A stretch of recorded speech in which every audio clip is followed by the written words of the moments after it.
Welcome to another episode of Writings from the Hills, and today we are reading a selection from Running Mad for Kentucky, and this is Frontier Travel Counts, and it was edited by Ellen Esslinger. There is actually a huge section just on the introduction to tell you a little bit of the history of our region and some of the people that has come to Kentucky and to Appalachia. Today I'm going to read from section 7, Mary Coburn Dewey's, from 1788.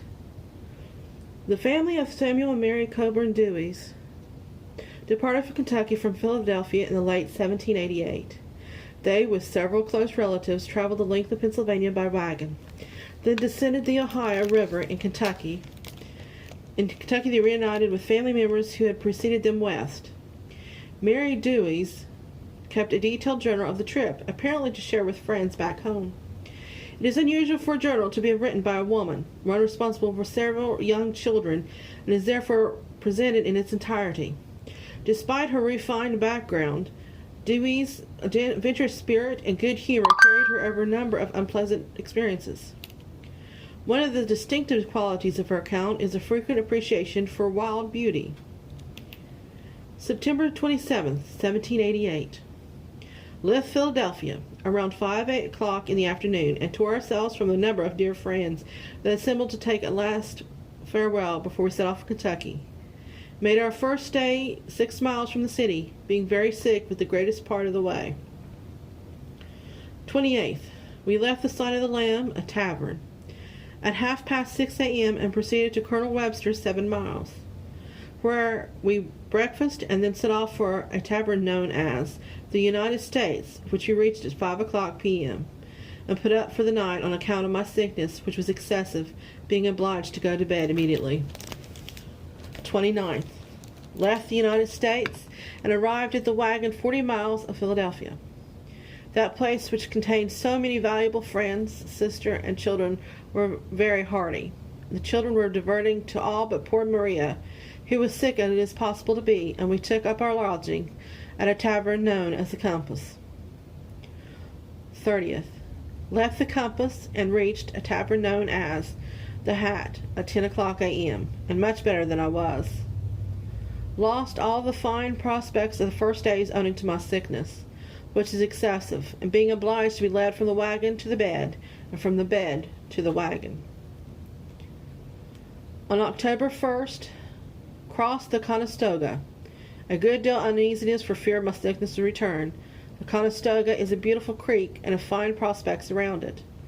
After refreshing ourselves, we took a walk up the creek, and I think I never saw a more beautiful prospect. You can't imagine how I'd longed for you, my friend, to join our little party, and to be partakers of the beauties of the nature that now surround us. We are seated beneath the shade of the intermingling trees that grew reaching over the creek, and is entirely shading us from the noonday sun.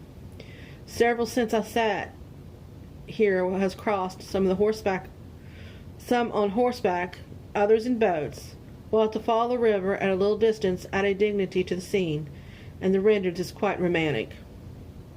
As the sun was setting, we rode through Lancaster, a beautiful inland town with some elegant houses in it. I was quite delighted with the view we have from the corner of the street where the prison stands on the upper part of the town, which at once presents to your sight a sudden rise with houses, trees, and gardens on either side, that there has a very pleasant effect. On the 2nd, though but a few days since my friends concluded I could not reach Kentucky, would you believe me when I tell you I'm sitting on the bank of the Susquehanna, and I can take my bit of ham and biscuit with any of them. Returning health has made the face in nature gay, given beauty to the sun and a pleasure to the day. Just crossed the river in company with Mrs. Parr and her daughter, not the least sick, which gratitude is owing from me to the greatest author of nature, who in so short a time has restored me from the state of languishment and misery to the most enviable health. If you would like to read more of Mary Coburn's account of her arrival in Kentucky, you can check out Running Mad for Kentucky, Frontier Travels and Accounts by going to our website at www.briggslibrary.com. Don't forget to like us on Facebook and also follow our channel on YouTube. Thank you.